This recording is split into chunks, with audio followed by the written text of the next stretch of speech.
Alors, malgré l'existence d'un quota légal pour les employeurs de plus de 20 salariés, le taux de chômage des personnes en situation de handicap reste près de 2 fois supérieur à la moyenne nationale. Ces difficultés pour accéder à l'emploi, elles sont directement liées à la persistance de stéréotypes vis-à-vis du handicap, mais aussi à des pratiques encore trop peu inclusives de certains employeurs.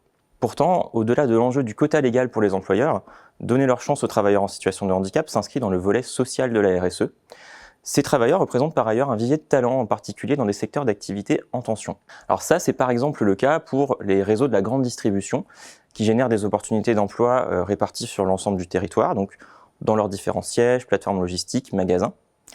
Et moi, je me suis intéressé à la manière dont les principaux groupes de ce secteur d'activité favorisent l'emploi de travailleurs en situation de handicap. Et j'ai interrogé via des entretiens individuels 37 acteurs impliqués dans leur politique handicap au niveau national, régional ou local.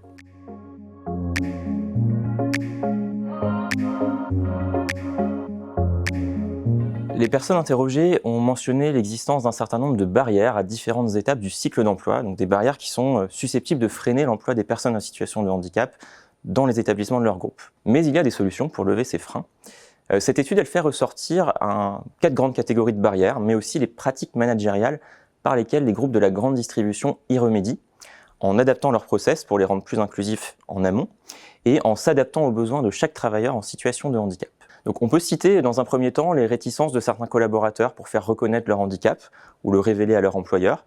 Ça, c'est en particulier le cas lors de situations de handicap invisible qui représentent 80% des situations. Et pour lever ces freins, les réseaux de la grande distribution doivent notamment créer un climat de confiance, rassurer les collaborateurs et les accompagner aussi dans leur démarche de reconnaissance de handicap. On peut citer ensuite les difficultés de recrutement qui nécessitent de former les recruteurs, de développer un processus de recrutement inclusif qui va être centré sur les compétences des candidats, ou encore de mettre en place des aménagements raisonnables lorsque cela s'avère nécessaire. Viennent ensuite les difficultés liées à l'intégration qui peuvent nécessiter d'adapter ou renforcer le parcours d'intégration avec des formations ou un accompagnement supplémentaire, par exemple sous la forme d'un mentorat par un collègue. Et pour finir, les difficultés liées au management des collaborateurs en situation de handicap qui impliquent de suivre et d'accompagner leur évolution de carrière et d'œuvrer pour leur maintien dans l'emploi, en adaptant par exemple leurs aménagements dès qu'ils ne sont plus suffisamment efficaces.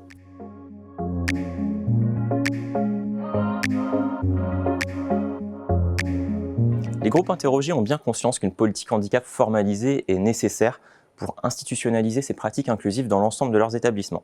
La mise en œuvre de cette politique handicap, elle se fait sur le long terme, en engageant un processus transformationnel profond. Plusieurs leviers sont utilisés pour la déployer. On peut citer par exemple la création d'une mission handicap, donc ça va être un service qui va être dédié à la politique handicap, ou encore la négociation d'un accord agréé. On peut citer également le recours à un réseau de référents ou de relais locaux. Donc c'est des volontaires qui vont être présents dans chaque établissement pour animer la thématique du handicap et puis orienter les collaborateurs en situation de handicap lorsqu'ils en ont besoin. Les actions de formation aussi et de sensibilisation qui doivent être récurrentes, notamment via des modules accessibles à tous les collaborateurs en e-learning, ou encore la diffusion de témoignages, en particulier des retours d'expérience de directeurs de magasins, de managers ou encore de travailleurs en situation de handicap.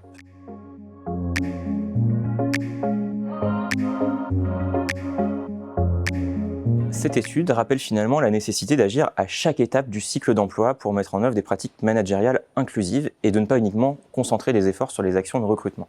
Elle rappelle également que le handicap est un sujet de long terme qui nécessite une politique structurée pour engendrer une transformation profonde de l'organisation et de ses pratiques. Tous ces efforts sont évidemment bénéfiques aux travailleurs en situation de handicap, mais ils contribuent aussi plus largement au vivre ensemble en développant une organisation inclusive où chacun peut trouver sa place.